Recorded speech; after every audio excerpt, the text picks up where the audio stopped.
Assalamualaikum warahmatullahi wabarakatuh. Eh, Pada pertemuan keempat ini, Ibu akan menjelaskan terkait bab kedua, yaitu tentang menumbuhkan kesadaran terhadap Undang-Undang Dasar Negara Republik Indonesia tahun 1945. Adapun pada subbab yang pertama ini mengenai kedudukan dan makna pembukaan Undang-Undang Dasar Negara Republik Indonesia tahun 1945, di mana pada subbab pertama pada bab kedua ini yaitu kedudukan pembukaan Undang-Undang Dasar Negara Republik Indonesia tahun 1945. Undang-Undang Dasar merupakan sebagian hukum dasar yang tertulis. Di samping hukum dasar yang tertulis, terdapat hukum dasar yang tidak tertulis, yaitu aturan dasar yang timbul dan terpelihara dalam praktik penyelenggaraan negara meskipun tidak tertulis. Hukum dasar yang tidak tertulis ini disebut konvensi. Sebagai hukum dasar, Undang-Undang Dasar Negara Republik Indonesia tahun 1945 merupakan sumber hukum bagi peraturan perundang-undangan dan merupakan hukum tertinggi dalam tata urutan peraturan perundang-undangan di Indonesia. Selanjutnya, Dasar Negara Republik Indonesia tahun 1945, yaitu sistematika Undang-Undang Dasar Negara Republik Indonesia tahun 1945 sebelum perubahan atau amandemen terdiri atas yang pertama pembukaan, yang kedua batang tubuh atau pasal-pasal, dan yang ketiga adalah penjelasan. Kemudian sistematika Undang-Undang Dasar Negara Republik Indonesia tahun 1945 setelah perubahan atau amandemen terdiri atas yang pertama pembukaan dan yang kedua pasal-pasal. Ketentuan tentang sistematika Undang-Undang Dasar Negara Republik Indonesia tahun 1945 ditegaskan dalam pasal 2 aturan tambahan.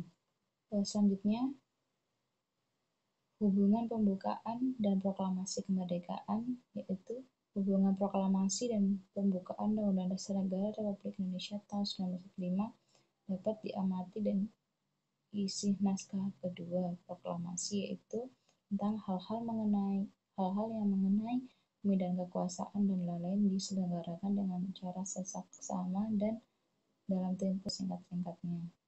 Selanjutnya, proklamasi kemerdekaan memuat hal pokok, yaitu pernyataan kemerdekaan bangsa Indonesia dan tindakan yang harus segera dilakukan dengan pernyataan kemerdekaan. Alinea ketiga pembukaan Undang-Undang Negara Republik Indonesia tahun 1945 memuat pernyataan bahwa kemerdekaan adalah hak segala bangsa. Di alinea kedua, alasan perjuangan kemerdekaan bangsa Indonesia telah sampai pada saat yang menentukan. Kemudian pada dasarnya alinea 1-3 merupakan uraian terperinci dari kalimat pertama proklamasi kemerdekaan. Alinea keempat memberi arah pertanggungjawaban terhadap pelaksanaan proklamasi kemerdekaan. Setelah kalian menyimak apa yang telah Ibu sampaikan, silakan mengerjakan aktivitas 2.1 halaman 29. Kemudian yang ketiga, pembukaan memuat pokok kaidah negara yang fundamental. Undang-Undang Negara Republik Indonesia tahun 1945 terdiri atas pembukaan dan pasal-pasal. Pembukaan memiliki kedudukan yang lebih tinggi daripada pasal-pasal karena pembukaan merupakan pokok kaidah negara yang fundamental, atau dalam kata lain Stats Fundamentalum. Bagi negara Republik Indonesia, sebagai pokok kaidah negara yang fundamental, pembukaan telah memenuhi persyaratan, yaitu sebagai berikut. Yang pertama, berdasarkan sejarah terjadinya bahwa pembukaan ditentukan oleh pembentuk negara. PPKI yang menetapkan Undang-Undang Negara Republik Indonesia tahun 1945 telah mewakili bangsa Indonesia. Yang kedua, berdasarkan isinya bahwa pembukaan memuat asas falsafah negara atau Pancasila, asas politik negara atau kedaulatan rakyat dan tujuan negara. Yang ketiga, pembukaan menetapkan adanya suatu Undang-Undang Dasar Negara Republik Indonesia.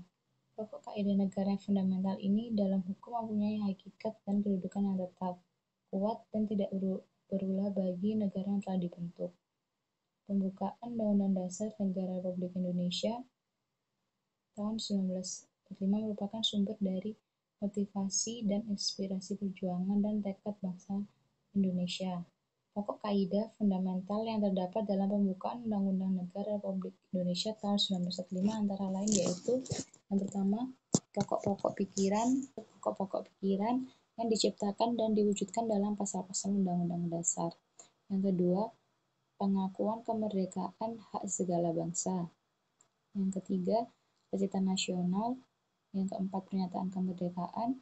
Yang kelima, tujuan negara. Yang keenam, kedaulatan rakyat. Dan yang terakhir yaitu yang ketujuh, dasar negara Pancasila. Selanjutnya yang keempat, makna alinea pembukaan Undang-Undang Dasar Negara Republik Indonesia tahun 1945. Yaitu yang pertama, alinea pertama, pembukaan Undang-Undang Dasar Negara Republik Indonesia tahun 1945 menunjukkan keteguhan dan tekad bangsa Indonesia untuk menegakkan kemerdekaan dan menentang penjajahan. Alinea ini memuat dalil objektif, yaitu bahwa penjajahan di atas dunia harus dihapuskan karena tidak sesuai dengan peri kemanusiaan dan peri keadilan, dan kemerdekaan merupakan hak asasi semua bangsa di dunia. Alinea pertama juga mengandung dalil subjektif, yaitu aspirasi bangsa Indonesia untuk melepaskan diri dari penjajahan, merdeka, bersatu, berdaulat, adil, dan makmur. Selanjutnya, ya pada alinea kedua, menunjukkan ketepatan dan ketajaman pilihan bangsa Indonesia, yaitu yang pertama, bahwa perjuangan bangsa Indonesia telah mencapai tingkat yang menentukan. Yang kedua, bahwa momentum yang telah dicapai harus dimanfaatkan untuk menyatakan kemerdekaan. Yang ketiga, kemerdekaan harus diisi dengan mewujudkan negara Indonesia yang alinea ini menunjukkan kebangsaan dan kebanggaan dan penghargaan atas perjuangan bangsa Indonesia selama merebut kemerdekaan. Kemudian alinea yang ketiga, yaitu memuat bahwa kemerdekaan didorong oleh motivasi spiritual, yaitu kemerdekaan yang dicapai oleh bangsa Indonesia merupakan berkat rahmat Allah yang Maha Kuasa. Alinea ketiga secara tegas menyatakan kembali kemerdekaan Indonesia yang telah diproklamasikan tanggal 17 Agustus 1945. Alinea ketiga pembukaan Undang-Undang Dasar Negara Republik Indonesia tahun 1945 juga memuat motivasi real dan material, yaitu keinginan leluhur bangsa supaya berkehidupan yang bebas. Alinea ketiga mempertegas pengakuan dan kepercayaan bangsa Indonesia terhadap Tuhan Yang Maha Esa. Kemudian alinea yang keempat, yaitu tentang pembukaan Undang-Undang Dasar Negara Republik Indonesia tahun 1945 memuat prinsip-prinsip negara Indonesia, yaitu yang pertama, tujuan negara yang akan diwujudkan oleh pemerintahan negara. Yang kedua, ketentuan diadakannya Undang-Undang Dasar. Yang ketiga, bentuk negara, yaitu bentuk republik yang berkedaulatan rakyat.